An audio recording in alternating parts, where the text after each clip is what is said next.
Welcome, Your Excellency, His Excellency Minister of External Affairs of the Republic of India, Dr. Jaishankar.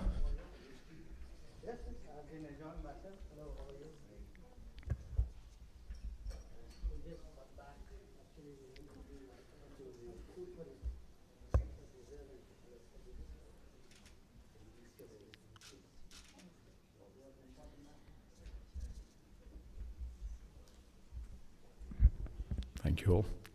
His Excellency, Minister of External Affairs of the Republic of India, Dr. Jaishankar, His Excellency, Minister of Foreign Affairs for the Republic of Cyprus, Dr. Kassoulidis, His Excellency, Deputy Minister of Shipping of Cyprus, Mr. Dimitriadis, Her Excellency, High Commissioner of India to Cyprus, Ms. Matmohida Hazariga Bagat, Honorable Permanent Secretary of MFA, Mr. Cornelius Corneliou, distinguished guests.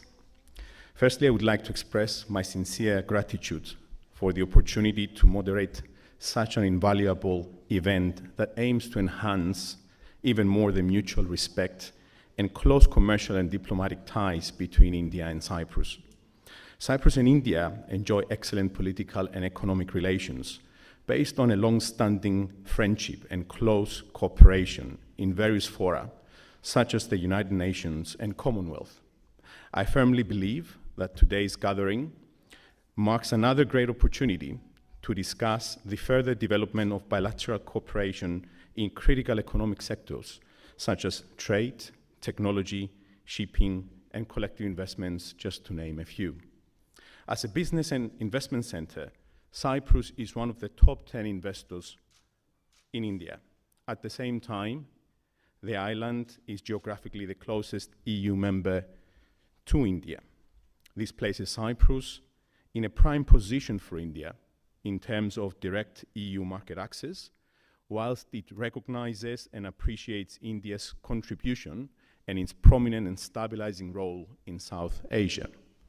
Therefore, the prospects for an enhanced and mutually beneficial cooperation are firmly in place. At this point, and without further ado, please allow me to invite the Minister of Foreign Affairs of the Republic of Cyprus, Dr. Yannis Kassoulidis, for his opening speech. Dr. Kassoulidis, the floor is yours. Thank you.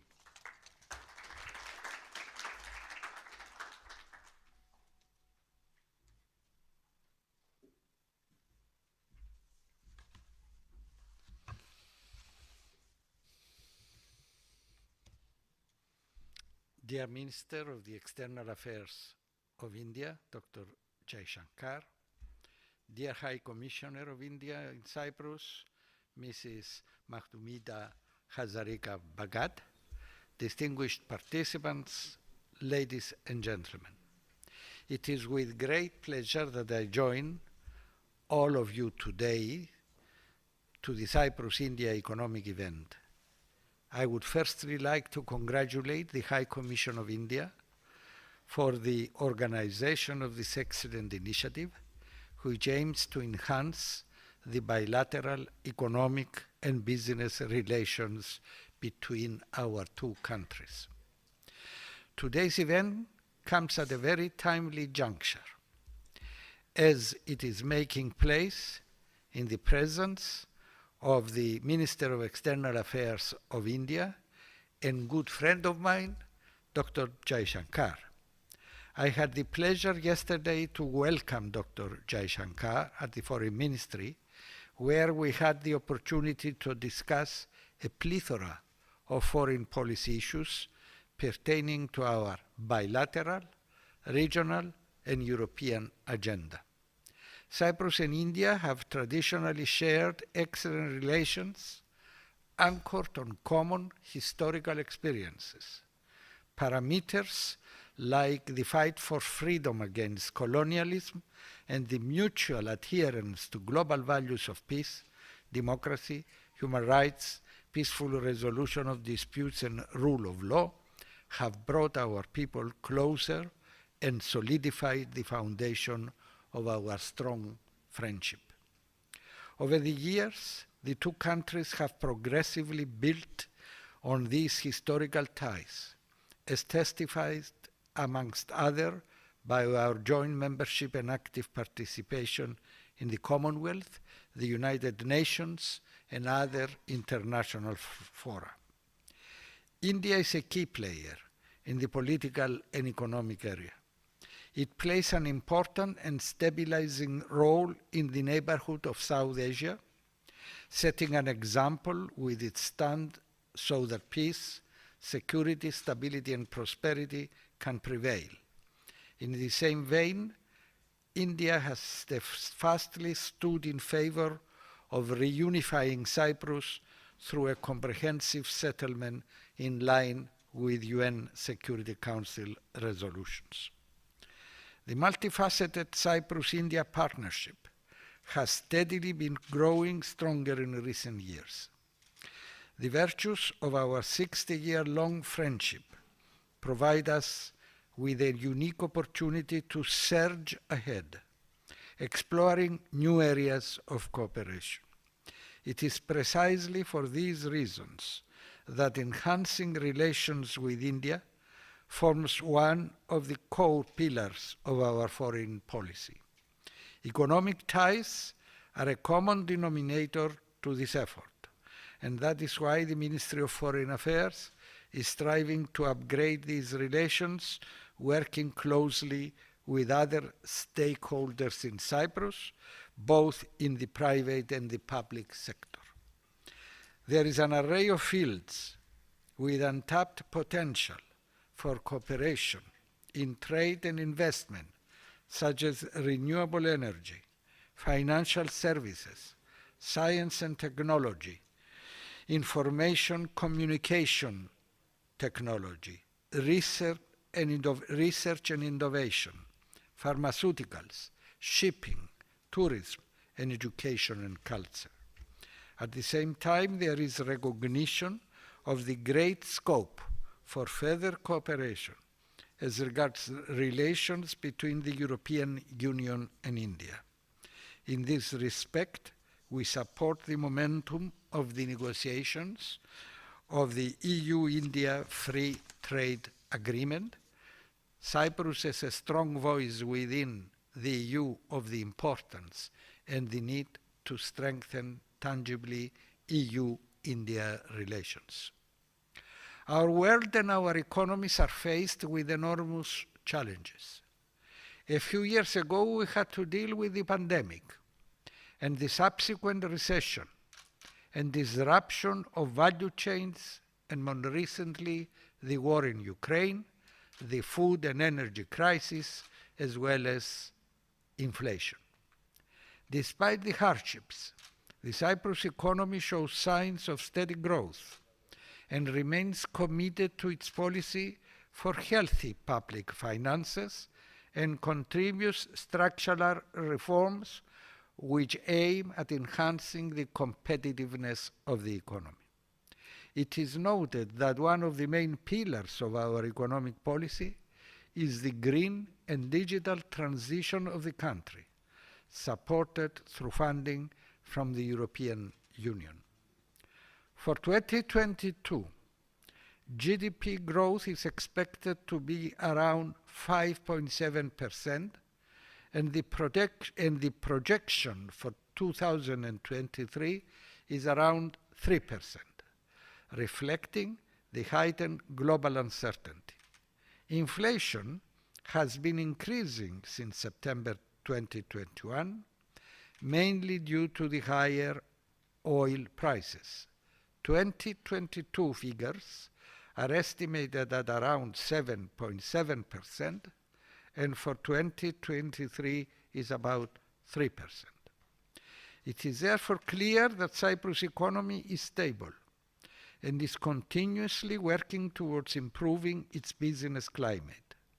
It presents many opportunities for the investment across all sectors, and on our side we are strongly committed to working together with India with an aim to strengthen our important partnership, political and economic, at bilateral and multilateral level. I'm certain that today's event will bring us one step closer towards this goal. Thank you very much for the invitation to address this event. I wish everyone all the best for the new year. Thank you.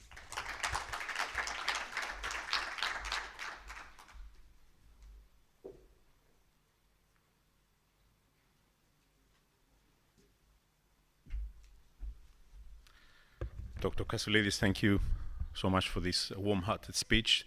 Our next speaker will be the Minister of External Affairs for the Republic of India, Dr. Jaishankar, who will give us his valuable insight into the current status and prospects of India. Dr. Jaishankar, please join us.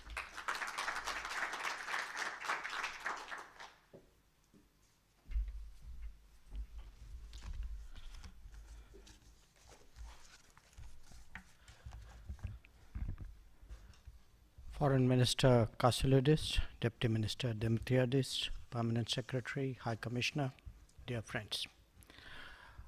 First of all, let me say what a pleasure it is to be in Cyprus. This is a visit that I have planned for some time, and partly because of COVID, I think it is taking place later than I expected. But I certainly would like to thank the government of Cyprus and the Foreign Minister in particular for the very warm reception that I got yesterday. And I would like today really to share with you both my sense of the relationship as well as the economic cooperation possibilities that are inherent in it. The year 2022 is obviously a very special year in our ties. It marks the 60th anniversary of the establishment of diplomatic relations between us. As you would note from the backdrop behind me, we are also celebrating 75 years of India's independence.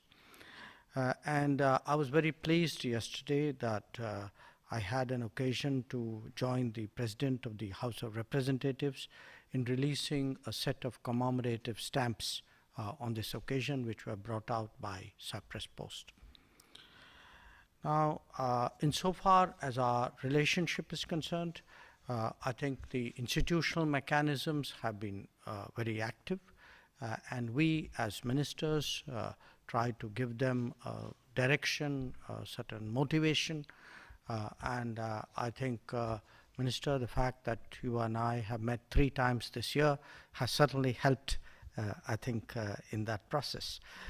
I see that our Joint Committee on Economic, Scientific, Technical and Industrial Cooperation had met last year, even though it was virtual, and the 5th round of our consultations at the Foreign Office were also held in 2020. So whether it is the political review or the economic review, I think we have certainly from the side of the government tried to keep the relationship very much on track. Now, let me say a few words about our economic cooperation.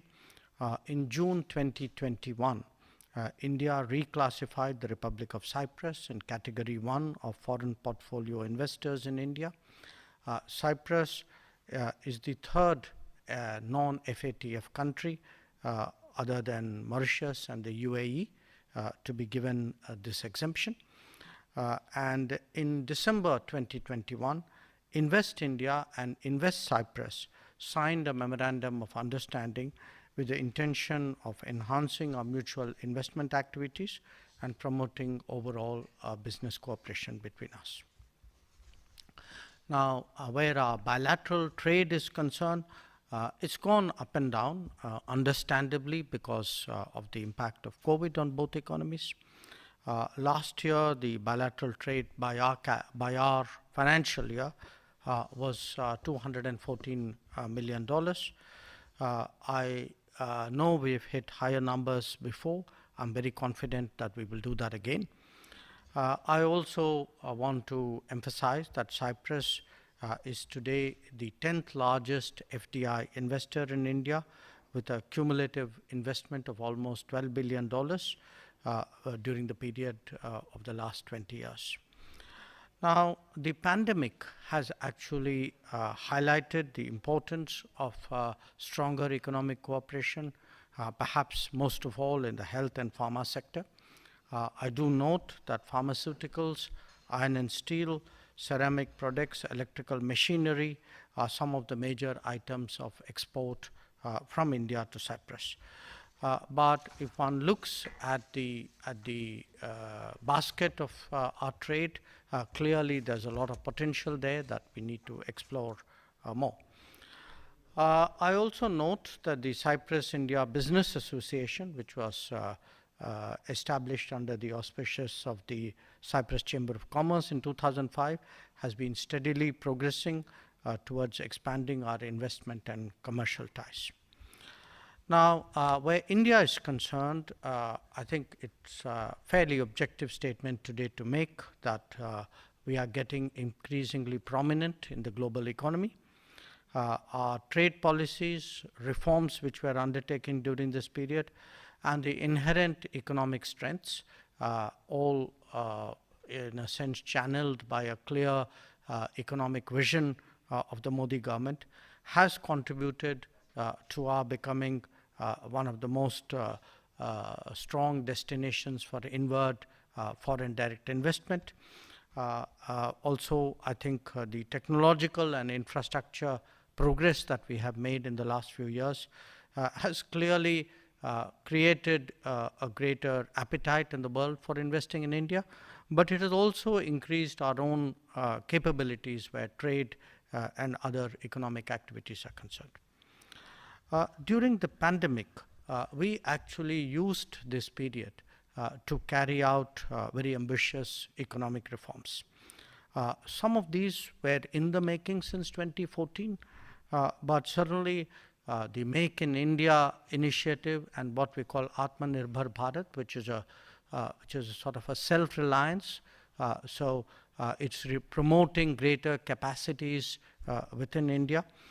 These were taken by the government in a much more focused way, and our intention, our goal is clearly to make India a major manufacturing hub and to emerge as a 5 trillion economy by 2025.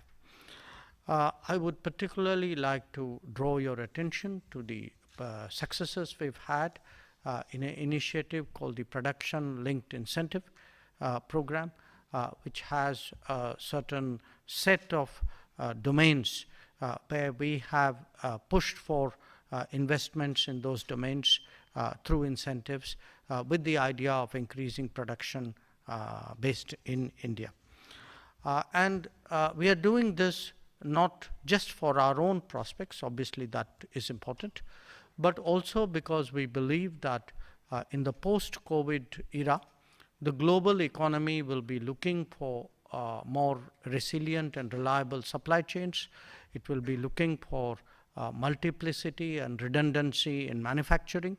I think one of the big lessons which have come out of the COVID experience is that we have to de-risk the global economy with many more production options for global consumers. So it certainly is our strategy in the post-COVID era to position ourselves as a much greater manufacturer, as a much greater trader, as a much stronger service provider, and I think all these have direct implications for businesses in Cyprus. Let me also say a few words about the role that we played during the pandemic. I think even in the most difficult days of the pandemic, we were very conscious that we were part of the global community, and this was it was a shared fight against the pandemic. So we did, especially in 2020, we were very major exporters of pharmaceuticals. Our pharmaceutical industry stepped up to the challenge. It increased its production very significantly. So whether it was hydroxychloroquine or whether it was paracetamol or other medical items, in fact, during that period, we had exports to over 150 countries, many of whom were not part of our traditional markets, and many of whom were actually in Europe. The other contribution we made during the pandemic was to share our healthcare experience and expertise in our own neighborhood and also in Africa, because one of the big concerns at that time was that the global health response was very differentiated, and we did not want to see inequity insofar as African countries were concerned. When vaccine production and distribution started, we were one of the big global hubs to make vaccines, and we supplied vaccines to 101 countries, including to the United Nations for the use of its peacekeepers. So the traditional Indian belief in the world as one family, which incidentally is also a variant of that is our motto for the G20, I think was something which we put into practice during the pandemic years. A year ago, when my Prime Minister addressed the World Economic Forum, he actually made a very interesting observation. He said that during the Corona period, the world was focused on interventions like quantitative easing. But India was actually busy paving the way for reforms. Now, he also mentioned that the biggest projects for us at that time were to modernize the digital and physical infrastructure. And these really got unprecedented momentum during the pandemic. Now, the results of all of that, I think, are beginning to be visible. We are receiving the highest ever FDI flows in our history. Last year, we received $81 billion as FDI.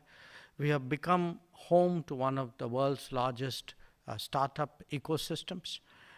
We host close to 100 unicorns now, 40 of them a product just in 2021 alone. In fact, we have the third largest number of unicorns currently.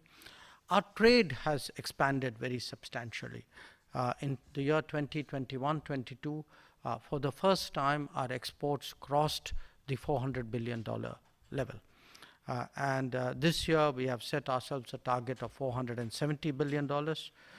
And the export target for Europe is a little in excess of $90 billion. And I say this because I think a larger trade presence, a stronger trade performance will clearly have a significance for a lot of other services and industry, particularly for shipping. I also want to mention that as part of the reforms that we have done in the last few years, these have included areas like taxation, bankruptcy and insolvency laws, agriculture, labor, and of course FDI policies. So as a result, really a very different India is today emerging with many more solutions to problems which have dogged us for a long time. And a lot of this I also want to highlight because it is a point of commonality with Cyprus. This is being done in a democratic framework with debate, with discussion, with a lot of confabulation, and with the buy-in of all the relevant stakeholders. Now, we do recognize that we live in a globalized world and that anything which happens today in one corner of the world will inevitably impact every other part of the world. We can see that very graphically when it comes to the Ukraine conflict. We saw that earlier when it came to the pandemic. And as I said, today the efficiency and the delivery of global supply chains, I think, is a common concern today for all countries in the world. For us, the main anxieties, which in a sense I share with you today, concern energy, both the affordability and the accessibility to energy, to food grains, to fertilizers, and this is not just our concern. I think it's a larger concern in the global south, and it's certainly a worry that we intend to take up very strongly during the presidency of the G20, which we have taken over on the 1st of December. In terms of the impact of the reforms and the easing of regulations that I've spoken about, it's not just stronger economic, stronger export growth and ramped up capital spending. This has really translated into a fairly robust GDP growth. We are still looking at the ballpark figure of somewhere between, take 7% GDP growth plus minus. And this would certainly be among the highest among the larger economies of the world. As an important tourist destination, I thought I should share some thoughts on that subject with Cyprus, in Cyprus as well. It's again, we are moving very aggressively to promote tourism. But I would like to share with you that there's also a big outflow of tourists from India. In fact, I was telling the minister yesterday, I go to a number of countries as part of my travels and see that Indian tourists are among the top 3 or top 5 tourism providers. And this could be from Thailand and Maldives to even the Caribbean. Since it is one of the mainstays of your economy, I do believe it is a sector perhaps where we need to give more attention in terms of our future collaboration. A second sector, I think, which merits a special reference is the IT sector. Even the IT industry has actually matured enormously in the last 2 decades. So that old imagery of India as the back office of the world, we may still be that, but I think we've grown well beyond. The era of the knowledge economy, I think, is seeing much more, not just contract manufacturing and engineering outsourcing, but actually a much more integrated innovation and even inventions in which Indian companies are part of the global economy. In fact, even in an area like the manufacturing of chips, which is today very much, it's right up there in terms of global competition. I heard in the US that American companies alone actually have employ more than 40,000 engineers in that business in India. So the message which I really bring to you is that today India is a trusted partner when it comes to global supply chains. We are working on free trade agreements with different countries to promote business. Obviously, the one with the European Union is under negotiation. This decision was taken at the Porto summit. I think the government of Cyprus was very helpful in moving the European Union in that regard. We are very deeply appreciative of that. This year, we actually concluded 2 agreements, one with Australia, one with the UAE. We have a number of other agreements on which we hope to make progress. As I said, in terms of technology and innovation, there is a lot happening of India which should be of interest. Again, perhaps the sector which I should mention is the renewable energy sector. When it comes to startups, there's a lot of energy out there. And we are trying to actually see how we can, in a way, harness the energies and the creativity of Indians in the diaspora in that regard. So, before I conclude, I would like to perhaps also flag the climate action issue, because I think wherever you go in the world today, that is a common concern. The last year, 2 years have actually brought home to each one of us today that this is not a hypothetical threat. This is not something which we said would happen one day in the future. I think it's already happened last week and last month and last year. Certainly, I think for fragile topographies, it is something which is of growing concern. What I again want to emphasize here is, as a country which home to 17% of the world's population, we today contribute about 5% of the world's emissions. But we may be contributing 5% of the emission, but our commitment to tackle climate change is 100%. And we have led not just by expanding massively our renewables at home. One of the big initiatives we are currently working on, we want to use the G20 presidency to advance that, is actually to advocate a change of lifestyle.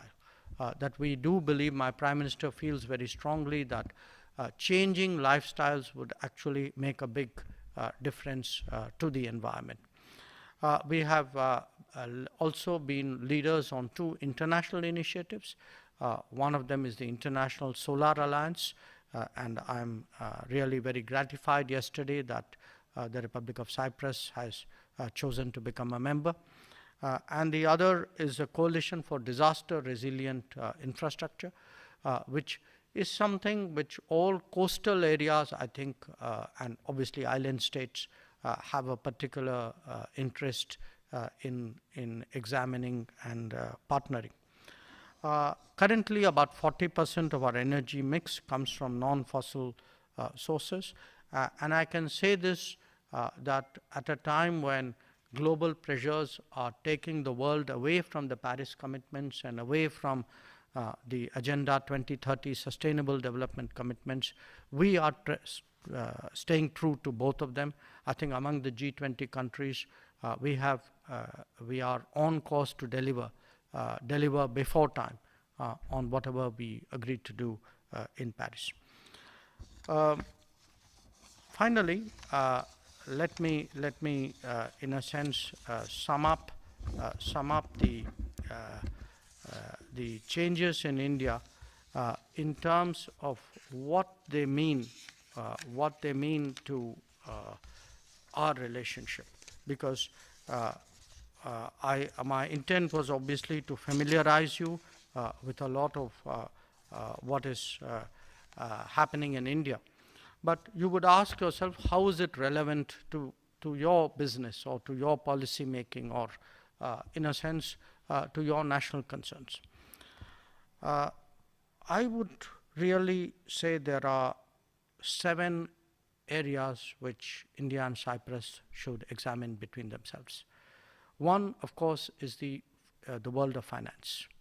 The world of finance, because Cyprus is an important pathway for financial flows into India.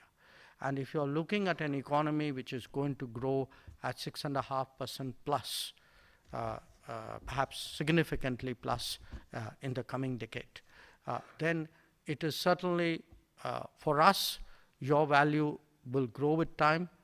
For you, we are a partner of a growing relevance. The second is shipping.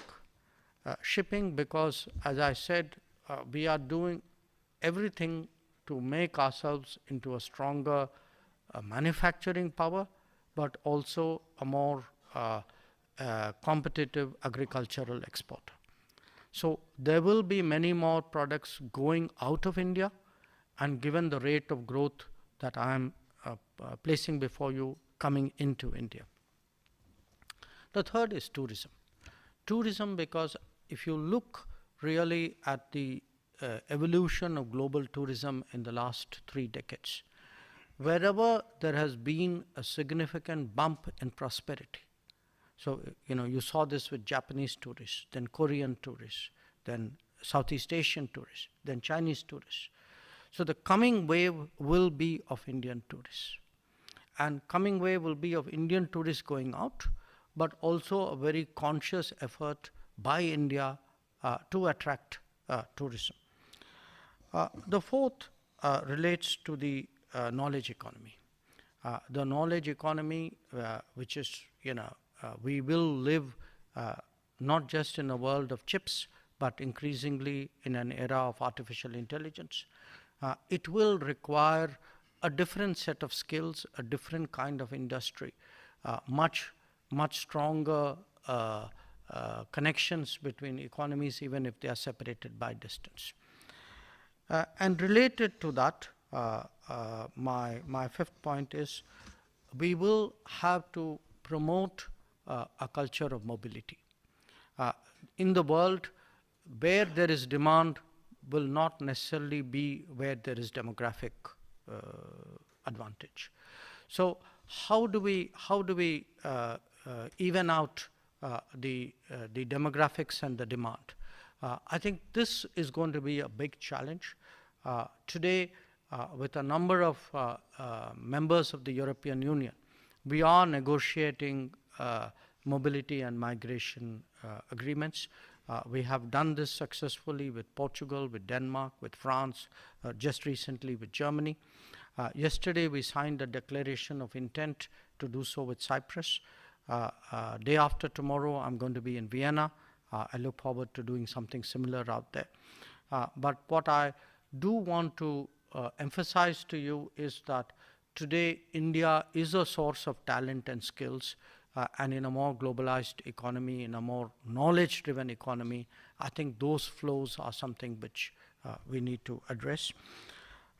Then I think given how comfortable we are with each other, it's also worth a thought whether India and Cyprus could actually work in third countries.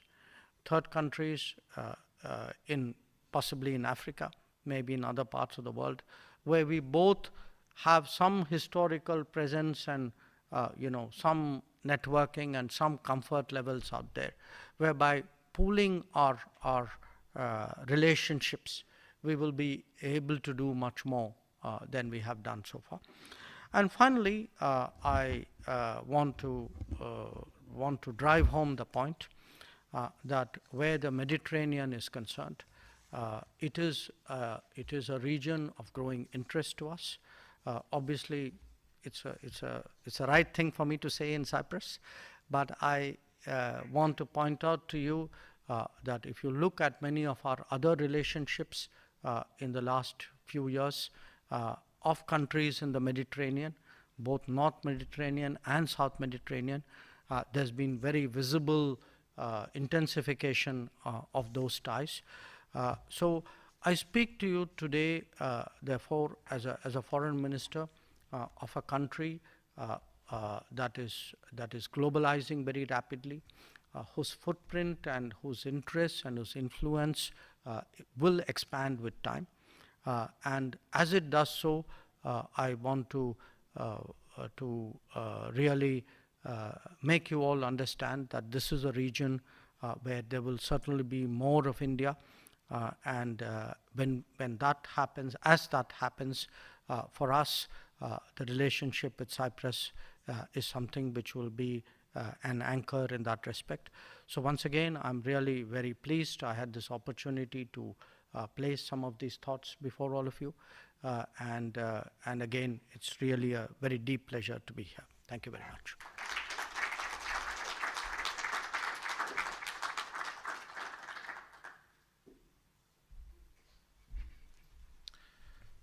Thank you ever so much, Dr. Jayashankar, for sharing such an insightful speech on the numerous reforms that obviously India has embarked on, and obviously the main initiatives around the key economic pillars, the pandemic, the supply shock, and everything else that you actually mentioned.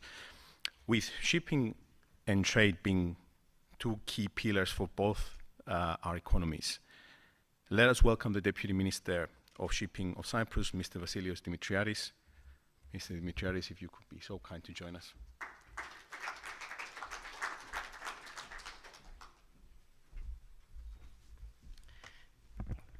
Excellencies, External Affairs Minister of India, Foreign Affairs Minister of Cyprus, High Commissioner, distinguished guests, ladies and gentlemen. Well, it's a great pleasure to be here, and thank you for the opportunity to address such a distinguished audience. Well, when we refer to excellent bilateral relations, a clear, concrete example is, of course, shipping. Both countries, both great maritime nations, they do have in place a merchant shipping agreement since 1997 that was revised and updated in 2017. We do have a great relationship when it comes to the International Maritime Organization. Currently, there are 7,000 Indian seafarers that they have a Cypriot Siemens book, which means that around 15% of the seafarers working on board Cyprus ships are Indian. And since, Your Excellency, you referred to the pandemic, I must inform you that during the pandemic, Cyprus was one of the first countries that treated seafarers as essential workers. We made possible the repatriation and crew change of more than 65,000 seafarers. We were the only country globally that proposed a global vaccination program for seafarers adopted in the form of an ILO resolution back in April 2021. And we have endorsed as a government a national vaccination program to cover 40,000 seafarers, and a great number of these seafarers were Indians. We are very happy to share this information with you. When it comes now to the EU, both ministers referred to the support that Cyprus provided during the FTA negotiations with the EU. I must also inform you that you can count on Cyprus as being a good ambassador of India in Brussels. I can refer to the example of the ship recycling, which is an important sector for India, and we are struggling with our EU partners also to promote the Indian recycling and dismantling yards as being approved by the EU, which is going to be very important for our industry. Now, turning to the greening of the sector, it's clear that the shipping sector should have a meaningful contribution to climate change. There are a lot of initiatives in place, both within the EU and globally, and we do believe that to make that change, and I do agree with you, it needs a different mindset. We should change the culture, how we are approaching the whole thing, and it should not come only by demonstrating our high level of ambition, just by committing in some goals for 2030 or 2050, but we should sit and discuss and realize each other's interests, potential, in order to bridge the gaps and reach a global solution. Because climate change faces no borders, shipping has an international character, so we have to work together, and this is a message that Cyprus is open to better understand the views of India and even try to bridge the gap between the EU and India in order to make progress within the framework of IMO. Now, referring to a number of business opportunities for the maritime transport sector for Indian enterprises, but also for Cypriots, it is important to inform you that during the last decade, during Anastasiadis' government in office, we have managed to triple the number of shipping companies in the island. From 97 back in 2012 is more than 300 already. So this means that there is a lot of potential for the Indian market to explore further in Cyprus. Cyprus is not only a ship owning and ship management center, but we do welcome companies that they invest on marine technologies, on insurance, on cyber security for ships. So these are all new, I must say, developing industries and prospects. And I'm aware that in India, you have also promoting and developing this sector, so there are clear synergies between both sides to further develop this.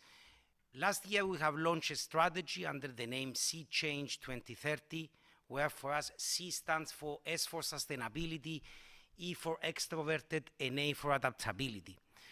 It's a new way of approaching this sector. We want to be more extroverted, to communicate a better image for the sector, to collect intelligence for the industry, and to prove that as regulators, we should be facilitators to the shipping industry. So we are ready to hear, and then to become more adaptable, to adapt all the new information and intelligence in our policies, in our legal framework, and in our strategies, and turn them to sustainable actions. This strategy presents 35 sustainable actions, and there is enormous opportunity throughout these actions for both sides to further develop. I can name a few. We have green tax incentives. We engage on a lot of trials for the use of biofuels and non-fossil fuels on our ships, which we can engage either G2G or G2B or B2B on common projects. We are promoting remote audits on board ships, and I'm sure that there are a lot of companies that are exploring these technologies, and we are open to discuss and create the framework conditions for all these companies to prosper. So on this, there are great potential. Allow me to refer also to another sector of great importance for Cyprus, and I'm sure for India, is the blue economy, which is all about, is the notion of maximizing the growth potential of our seas in a more sustainable way. In Cyprus, we have just developed our maritime special plan, and by March next year, in 3 months' time, we are going to apply the legal framework. We have a clear identification of maritime zones in our EEZ, and some dedicated for renewable energy, some for fish farms, others for tourism. So on that, we will be inviting any potential investors to use this opportunity and invest on our seas. And our bill is very, very clear that any application that comes on our table, it should be evaluated and approved in 6 months' time at the latest. You referred to the ocean, to the importance of the ocean. Is under the Sustainable Development Goal 14 of the United Nations. Cyprus is working a lot on the protection of the oceans, and we do believe that there is a great potential for the Commonwealth countries to unite their voice, and for this reason, Cyprus proposed to the Commonwealth to host an ocean ministerial summit for the Commonwealth countries, because it's worth exploring together a Commonwealth agenda for the oceans. This will take place later in 2023, and we'll be glad to have here in Cyprus our Indian counterparts to further explore this opportunity. So, to conclude, I do believe that there are great opportunities for both countries in the area of maritime transport sector, in the area of blue economy, and we are open to invite and facilitate Indian enterprises to work with us for a greener, smarter, and more socially responsible maritime sector. Thank you for your attention.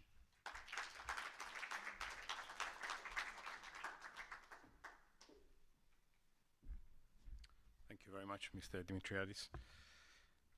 Well, if it's one thing I think that this event has certainly very tangibly demonstrated, is the multiple avenues for collaboration, for joint work, and for the opportunities that the two countries can actually enjoy. But I will stick to one thing. I think with the foundation of 60 years of friendship, there isn't anything that cannot be achieved on that sort of basis. So I will take that as a cornerstone of where things can actually expand, they can grow in any possible dimension, and it will bring our cultures and our ties even closer.